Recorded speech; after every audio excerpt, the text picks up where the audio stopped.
Greetings, one and all. Before I launch into my weekly monologue, please permit me to remind you about my patreon.com site. It's by signing up there that you show your financial support for the channel. It lets it happen, basically, keeps it happening. It costs about the same as a cup of coffee every month.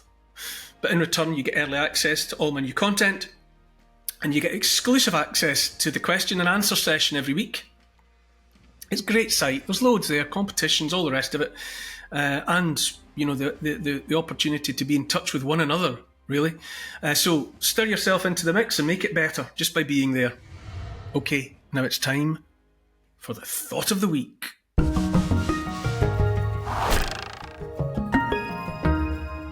This opener is not an entirely new thought, but it leads somewhere, so bear with me. I freely admit that by now, to put it bluntly, I just haven't got a clue what's actually going on. I'm so unmoored and lost in space, but I am thinking and I am paying attention. And I just know we've been fed a diet of lies, of whoppers from the highest levels about this, that, and the next thing. And having realised as much, I'm just wildly suspicious about just about everything I once accepted. Okay, and I've said that before and I'll keep saying it. And I don't think I can say it often enough.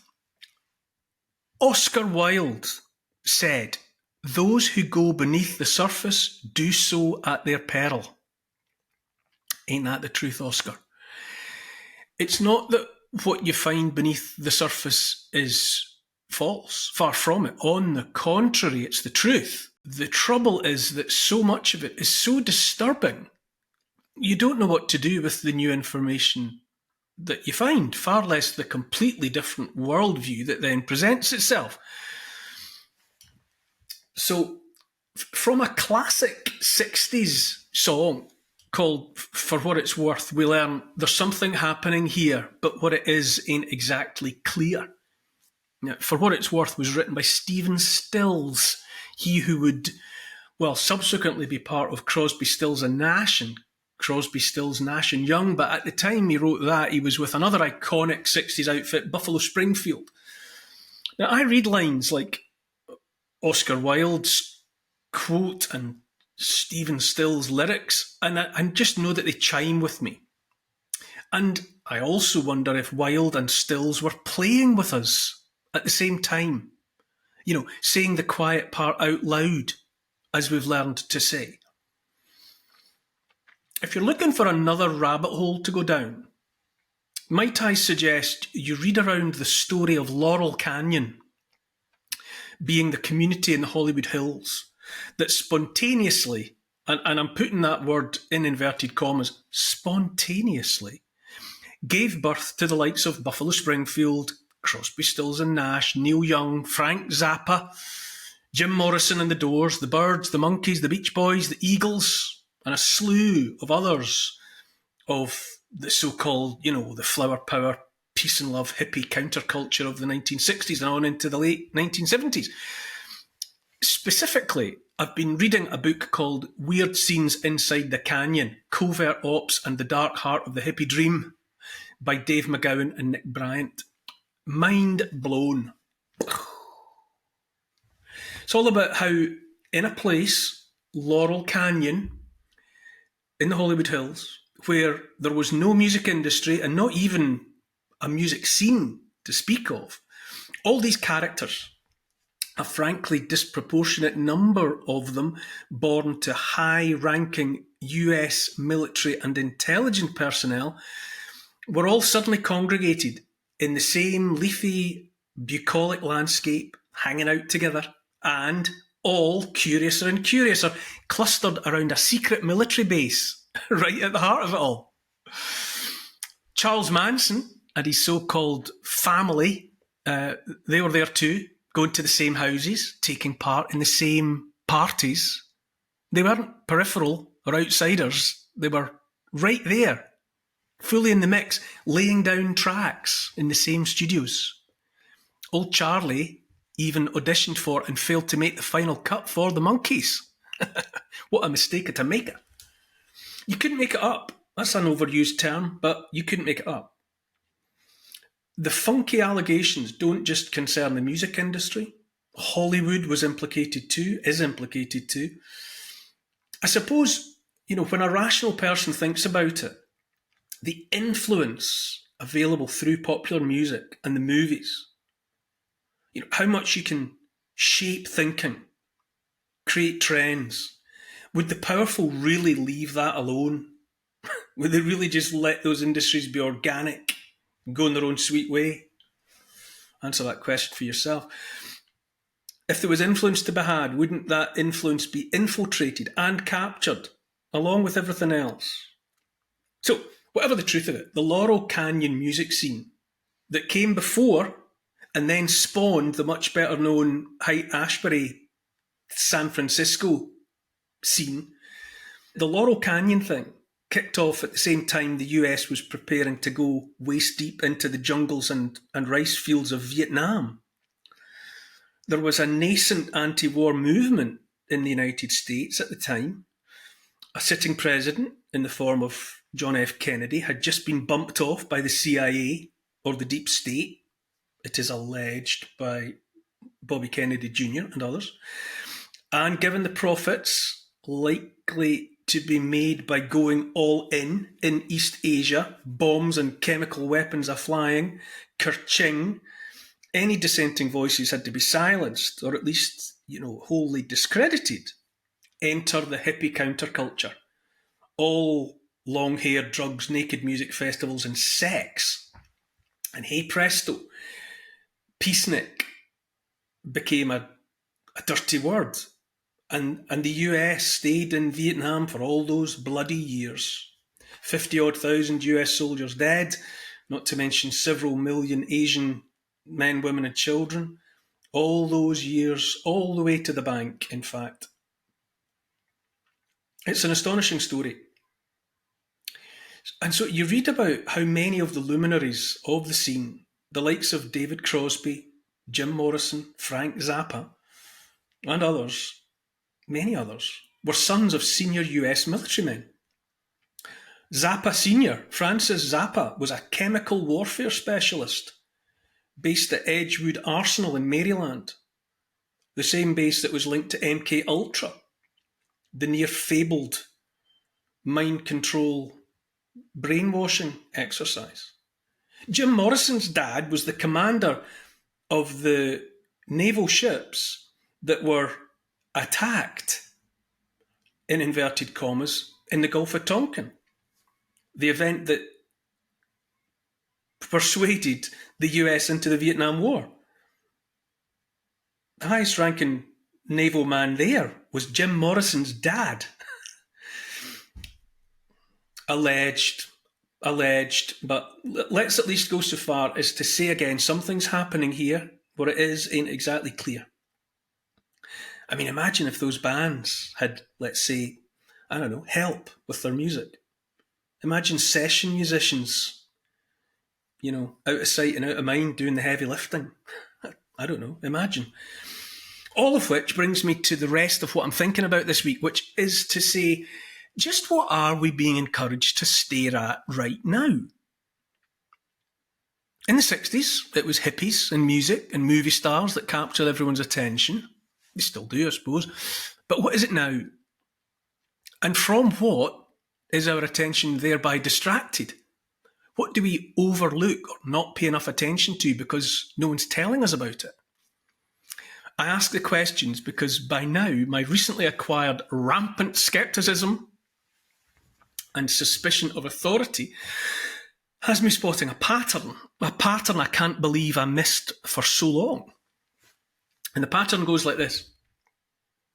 Our attentions are drawn by one thing after another. The eye-catching creations coming at us faster and faster with every passing day. This week, it's been the eye-opening, eye-watering allegations about hip-hop icon and billionaire businessman P. Diddy. Allegations about all sorts, the so-called freak-off parties that frankly don't bear thinking about. I've led such a quiet life.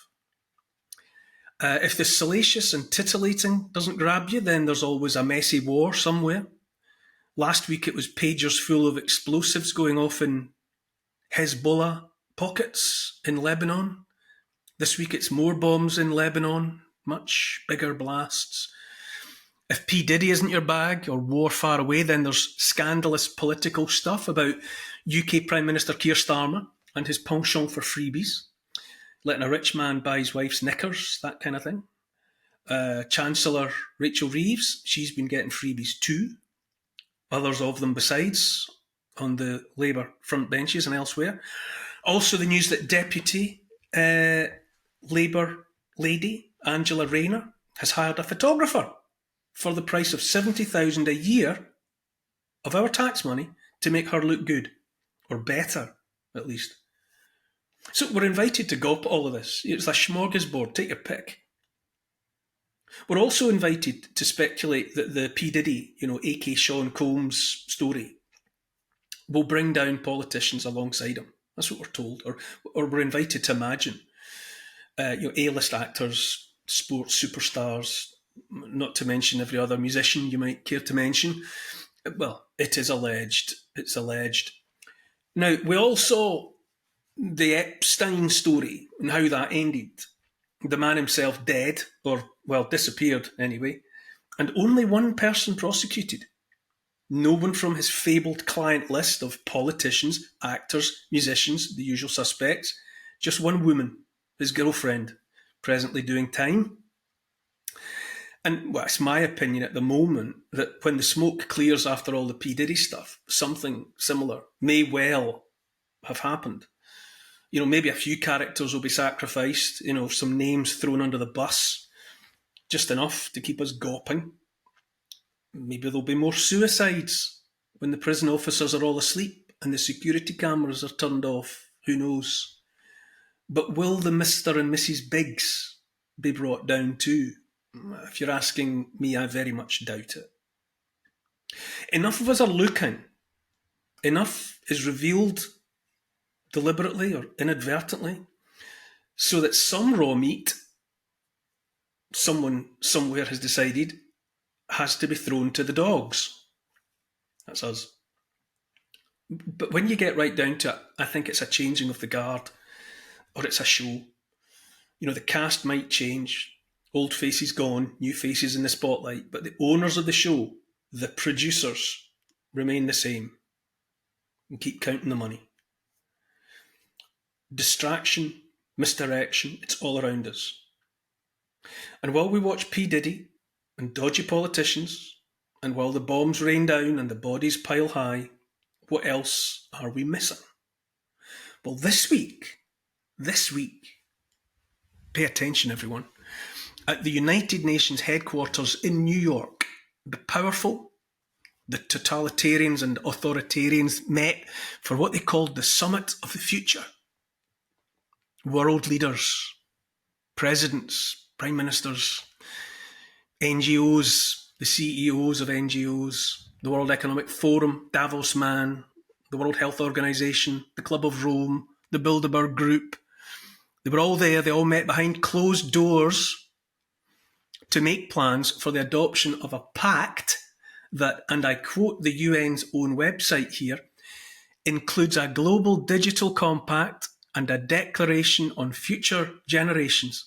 The pact covers a broad range of themes, including peace and security, sustainable development, climate change, digital cooperation, human rights, gender, youth, and future generations, and the transformation of global governance. Right? The transformation of global government. That's how the world's to be ruled. Did anyone ask you about this at all? I thought not. And while we're encouraged to watch the show elsewhere, the faceless men and women in suits, unelected and unaccountable, the ones we didn't and can't vote for and therefore can't get rid of, met in private, out of sight and out of mind, to plan how to censor and silence us. That's the bit about digital cooperation, in case you were wondering, and to centralise the government of the world. And all the while the summit was going on, The UN buildings were ringed with security and armoured vehicles. Helicopters, private jets, the works, all the tokens of hypocrisy when they're there talking about climate change. All this from the United Nations, allegedly founded in the name of peace. I tell you, in reality, it's the most frightened people in the world. The trillionaires who despise us because they fear us, making plans to deal with us. Plans that we're not involved with, not consulted on, not even told about. If you're asking me if you look beneath the surface, what Oscar Wilde warned against doing, you find children soon enough. Always the child trafficking and paedophilia is down there somewhere, in amongst the rest, down deep where it's terrifying and almost too horrifying to look. Children and money. It's getting harder and harder to overlook the increasingly obvious that underneath whatever is eye-catching and so distracting, unknown, unthinkable numbers of children are being taken and spirited into hell on earth. As they do say, you can only sell a bag of drugs once, but you can sell a kid 10 times a day. Oscar Wilde, remember, those who go beneath the surface do so at their peril. Sadly and horrifyingly true. Smoke and mirrors, that's what we're allowed to see. The more I read and watch, the more I wonder what, if anything, is as it seems. So, it's a process for me, an ongoing process. It's about accepting I was duped and embarking upon the necessary self-re-education. So many rabbit holes out there, that's for sure. And so many of them lead, guess where? Into the dark.